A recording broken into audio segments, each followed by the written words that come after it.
Bismillahirrahmanirrahim. Assalamualaikum warahmatullahi wabarakatuh. Waalaikumsalam warahmatullahi wabarakatuh. Alhamdulillahi rabbil alamin.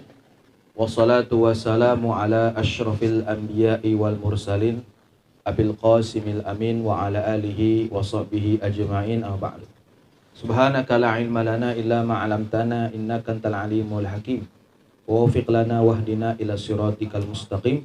Rabbi syrah li sadri wa yassir li amri wa hlul 'uqdatam min lisani yafqahu qawli amma ba'd. Al-Fatihah ila ruhi sayyidina Rasulillah Muhammad ibni Abdullah wa ala alihi wa ashabihi wa mawalah wa jami'i awliya illa wa aswiya illa khususan ila masyayikhina al-kiram Syekhina Syekh Muhammad Nuruddin Marbu Al-Banjari Al-Maki wa Syekhina Syekh Ahmad Bushairi Nafis Al-Batawi wa Syekhina Syekh Ki Haji Mahfuz Asirun An-Nadawi Al-Batawi wa Syekhina Ki Haji Abdul Halim Al-Qarni Al-Bukhuri khususan ila muallifi hadal kitab sahibi taqiratis sadidah khususan ila abaina wa mahatina wa ajdadina wa jaddatina wa li jami'il muslimina wal muslimat wal mu'minina wal mu'minat syai'un lillahi lahumul fatihah. A'udzu billahi minasyaitonir rajim. Bismillahirrahmanirrahim. Alhamdulillahi rabbil alamin arrahmanir rahim maliki yaumiddin iyyaka na'budu wa iyyaka nasta'in ihdinas siratal mustaqim siratal ladzina an'amta 'alaihim ghairil maghdubi 'alaihim waladdallin amin. Rabbi firli wa li walidayya amin. Bismillahirrahmanirrahim. Alhamdulillah, puja serta syukur kehadirat Allah Subhanahu wa taala yang pada kesempatan malam Senin yang berbahagia pada malam hari ini Allah masih memberikan kepada kita berbagai macam nikmat, di antaranya nikmat sehat wal afiat, dan yang paling utama adalah nikmat iman, takwa, dan juga istiqomah. Mudah-mudahan segala nikmat-nikmat yang sudah Allah berikan kepada kita semuanya diberkahi oleh Allah Subhanahu wa taala, dan mudah-mudahan kita semuanya masuk ke dalam surganya Allah Subhanahu wa taala. Amin ya rabbal alamin. Hadirin, abang-abang, bapak-bapak yang dirahmati oleh Allah, kita lanjut kajian kita masih ngomongin tentang darah. Jadi kita nggak akan bosan-bosan ngomongin darah. Apalagi di darah yang berkaitan dengan perempuan ya. Laki-laki mesti tahu karena kehidupannya dekat dengan kaum wanita. Ibunya, adiknya, atau mungkin kakaknya. Itu juga wanita dan mesti diberi paham tentang masalah darah ini. Jadi kesimpulannya, darah yang keluar dalam diri wanita ada 3. Pertama, kalau darah yang keluar jalurnya sehat, itu namanya darah haid. Kalau darah yang keluar dalam kondisi sakit, namanya istihadoh. Kalau darah yang keluar setelah melahirkan, namanya nifas. Udah gitu aja. Jadi cara gampangnya adalah sehat haid, sakit istihadoh, setelah ngelahirin nifas, gitu aja. Jadi nggak usah muluk-muluk gitu. Nah, kalau definisi secara lengkapnya, huwa damul khariju ba'da faragir ra'imi minal hamli. Nah, wa yusamma nifasan li annahu yakhruju akiban nafsi. Disebut nifas karena itu adalah darah yang keluar setelah kosongnya rahim dari hamil, dari anak. Dinamai nifas karena memang baru saja mengeluarkan satu jiwa dari perut si ibu. Nah, nifas ini jangan dibayangkan harus sempurna anaknya. Jadi anaknya hidup dan sempurna, jeda sedikit, setelah itu keluar darah nifas. Atau sempurna meninggal, nifas, darah keluar. Tidak sempurna hidup. Seperti anak keluar tiba-tiba tangannya nggak ada, kakinya nggak ada. Misalnya lah itu. Nifas. Tidak sempurna, tidak hidup. Seperti orang yang keguguran. Itu keguguran itu tuh nggak sempurna, nggak hidup. Itu kata ulama, seandainya setelah keguguran ada jeda sebentar, setelah waktu sebentar itu ternyata keluar darah, darah yang keluar juga tergolong nifas. Nah, itu paham ya? Oke, mesti tahu. Nah, ada dua istilah. Ada namanya damu tolkin, ada damu fasad. Damu tolkin adalah darah yang keluar bersamaan dengan anak atau bayi yang keluar.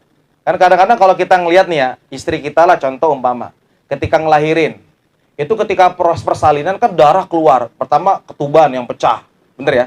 Setelah itu Allah mengeluarkan darah yang berbarengan dengan dengan anak yang keluar.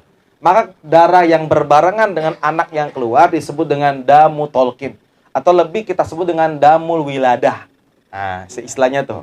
Nah, kalau ada darah yang keluar sebelum melahirkan, ada dua ya. Ada darah yang keluar setelah melahirkan, ada darah keluar sebelum melahirkan. Ketika ini istri kita nih tiba-tiba belum ngelahirin, belum ngajakin keluar, tiba-tiba keluar darah. Apakah darah yang termasuk tersebut atau darah itu kira-kira masuk kemana? Kata ulama, itu namanya haid. Darah yang keluar di tengah-tengah hamilnya istri kita, itu namanya haid. Karena ada kemungkinan ketika si istri lagi hamil, keluar darah. Dan darah yang keluar, kata ulama, masuknya adalah haid. Nah, unik juga. Loh, bukannya orang lagi hamil darahnya stop, Ustadz? Emang iya. Nah, ada kadang-kadang memang keluar. Nah, tapi nggak semuanya. Ada yang kayak gitu. Dan ketika keluar, kita yang laki-laki mesti tahu dulu. Kalau darah yang keluarnya itu di masa-masa kehamilan yang bilangan hamilnya genap, khawatir anak yang keluar, khawatir cacat. Karena biasanya bayi itu kuat ketika kandungannya ganjil. Nah, biasanya tuh ketika usia 3, usia 6, sama usia 9. Nah, 3, 7, sama 9, maaf. Berarti dari 5 berarti ya? 5, 7, 9. Itu biasanya ada masa-masa ketika ganjil itu adalah masa di mana bayi itu kuat. Sekalipun istri kita keluar darah, tapi di waktu ganjil, insya Allah anaknya ngapa-ngapa. Nah, tapi maaf, kalau di waktu genap, makanya kadang-kadang yang keluarnya 6 bulan tuh khawatir prematur. Karena waktunya genap. Nah, gitu loh. Paham ya? Bang ya? Oke, satu. Yang kedua, ada darah yang keluar, tapi keluarnya ketika di USG nih, si calon ibu, anaknya kembar dalam perut. Artinya ada 2 anak dalam satu perut. Tapi kadang-kadang jedanya itu ada yang sebentar, ada yang lama. Ini unik juga nih, Allah punya kehendak ya. Allah punya kehendak. Ada satu malah di daerah apa gitu, lupa saya. Pokoknya daerah Amerika lah. Itu ada satu orang ibu, dia ngelahirin sampai 8 anak. Satu perut 8 anak. Masya Allah tuh. Yang jelas-jelas ada mah di daerah Cibubur kalau nggak salah. Itu ada Syarifah, lama dia nggak hamil, tiba-tiba Allah kehendaki dia hamil, itu satu perut isinya ada 4 anak. Ajibnya, 2 anak laki-laki, 2 anak perempuan. Jadi sekian lama, kalau nggak salah 10 atau 15 tahun deh, itu nggak punya anak. Langsung ketika Allah kehendaki punya anak, kalau takdirkan punya anak, langsung 4. Nah, gimana itu cara ngitungnya? Kata ulama, darah yang keluar di antara keluarnya anak pertama dengan anak kedua, ternyata ketika anak keluar yang pertama, darahnya masih ngocor. Darahnya masih ngocor. Sampai akhirnya keluar anak kedua. Darah yang ngocor di antara kedua anak tersebut, jatuhnya namanya darah fasad. Darah fasad itu darah penyakit. Si ibu ketika keluar darah itu wajib sholat. Loh, emang iya Ustaz wajib sholat? Contoh umpama, anak pertama lahirnya jam 6:30. Anak kedua lahirnya jam 11, umpama. Yang kedua ini nggak mau ngajakinnya agak lama. Bisa terjadi. Nah, maka ada jeda untuk sholat isya. Nah, karena itu sholat maghrib sebelumnya ada isya. Nah, berarti si suami wajib menyuruh istrinya untuk sholat dulu. Berarti kalau nggak karena kondisi sulit, maka sholatnya itu di atas kasur dengan gaya sholat sambil berbaring tentunya. Masih wajib sholat karena yang darah keluarnya damun fasad. Tapi kalau darah haid, darah nifas, itu dia nggak wajib sholat. Karena ada pertimbangan larangan dari ulama, dari syariah. Oke, masanya kapan? Masa nifas itu nggak tentu paling minimalnya. Nggak kayak haid dia mah. Kalau haid kan 1 kali 24 jam. Ada kejelasannya. Tapi kalau nifas itu sulit. Kadang-kadang ada perempuan nifasnya keluarnya sebentar doang. Cuman surut aja, saya tuh nggak keluar lagi, Ji. Cuman cerot aja. Setelah itu nggak keluar lagi. Ada kadang-kadang keluarnya berapa menit, ada kadang-kadang keluarnya beberapa jam, bahkan ada yang keluarnya tuh beberapa hari. Maka kata ulama, seandainya dia keluarnya itu ternyata cuman sebentar, setelah itu dia berhenti, maka nipasnya ya segitu aja. Cuman di waktu sebentar itu. Ada yang modelnya keluar, jadi setelah melahirkan, jeda, suci sampai beberapa jam hingga beberapa hari ngelahirin. Ternyata nggak keluar darah. Sampai hari ketiga, hari keempat baru keluar darah. Nah, hari keempat itu masuknya tetap darahnya darah nifas. Kata ulama, kalau seandainya jedanya di bawah 15 hari, keluar darah di bawah 15 hari ya, itu jatuhnya adalah nifas. Tapi seandainya habis ngelahirin, jedanya sampai kapan? Sampai 15 hari ke atas. Hari ke-16 baru keluar darah. Hari ke-16 itu jatuhnya haid. Baru itu ayat pertama itu. Ayat pertama jatuhnya tuh. Paham gak nih? Kira-kira gitulah gambarannya lah. Mau diringkas tuh ya. Ada yang 40, ada yang 60 hari. Nah, ada pertanyaan ini nih, masalah. Atuhuru baina haidi wa nifas.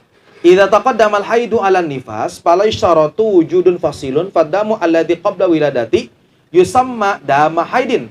Wadamu alladhi ba'dal wiladati yusamma dama nifasin walau ma'al ittisal. Nanti ada perbedaan tuh dengan ulama tuh. Apabila haid dahulu sebelum nipas, haidnya keluar dulu sebelum nipas. Gimana gambarannya tuh?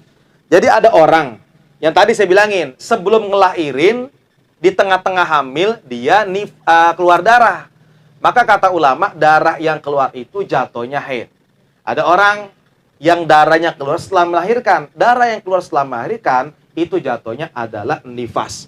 Nah, katanya kok nifas itu mesti berhenti, Ustaz? Ya, mesti berhenti. Kalau ternyata gini, Mas Ani. Karena ini kalau emang sanggup ya, alhamdulillah, Al-Fakir ini termasuk suami yang sanggup lah. Jadi anak tuh nyaksiin sendiri bini ngelahirin dari ngedennya sampai ngelahirin, sampai keluar tuh bocah. Jadi saya benar-benar ngelihat bagaimana pertama kali kelihatan rambut dikit-dikit anak keluar. Dari, ya itulah, dari istri. Maksudnya mah. Saya benar-benar ngelihat itu. Nah, kondisi seperti itu benar-benar menantang. Karena minimal anak pertama saya mesti di samping. Anak kedua sama ketiga nggak tahu ceritanya. Pokoknya anak pertama dah, insya Allah. Anak yang lain juga insya Allah bakal hadir terus sebagai suami gitu kan. Nah, saat itu juga ketika ngelihat darah yang keluar setelah melahirkan itu, ternyata kondisi seorang perempuan tadi itu nggak berhenti. Ketika dijahit nih sama perawat, ternyata darahnya tetap netes, sekalipun cuma dikit-dikit aja. Nah, darah yang nyambung, nggak ada jedanya setelah melahirkan, itu namanya darah rusak, darah istihadoh. Darah penyakit. Jadi masih ada darah yang belum terkuras semuanya. Mesti benar-benar habis. Jadi untuk syarat dikatakan nifas, darah itu mesti ada jeda berhentinya. Jeda berhenti, nyambung. Mungkin nyambungnya itu beberapa jam atau beberapa hari. Setelah jeda berhenti tersebut, nah itu baru disebut dengan nifas. Jadi kalau nggak ada berhentinya, ngelahirin masih keluar darahnya. Itu namanya istihadoh. Loh, emang mesti dijelasin, Ustaz? Kalau istihadoh itu bedanya, si perempuan tadi wajib sholat. Habis ngelahirin, terus darah ngocor, istri itu tetap wajib sholat. Tapi kalau ada jeda, keluar lagi darah selanjutnya, itu namanya nifas, maka perempuan dapat dispensasi. Nggak sholat dia. Nah, itu bedanya tuh. Bisa dibedain. Kemudian, apabila ternyata ceritanya nifas dulu baru haid. Nah, gimana tuh? Contoh seperti ini nih. Ada darah yang tadi tuh keluar setelah melahirkan, ternyata jeda. Tadi saya udah bilangin ya, kalau ternyata di bawah 15 hari, maka itu disebutnya darah haid. Tapi kalau darah di atas 15 hari itu namanya darah haid. Tapi kalau di bawah 15 hari disebut dengan nifas. Itu namanya ceritanya nifas dulu baru haid. Gitu tuh. Kemudian apa lagi Ustadz? Kita masuk kotak langsung. Yang di kotak itu ringkasannya. Ada perempuan melahirkan, jeda sebentar, keluar darah lagi, sampai 30 hari. Setelah 30 hari berhenti darahnya. Terus suci sampai 15 hari. Berarti selama 15 hari perempuan ini wajib sholat. Kalau ternyata dia ngelahirin waktu Ramadan, maka dia wajib puasa Ramadan kalau sanggup. Kalau nggak sanggup gara-gara sakit, berarti alasannya bukan gara-gara nifas, nggak puasa, tapi gara-gara sakit. Beda lagi urusannya tuh.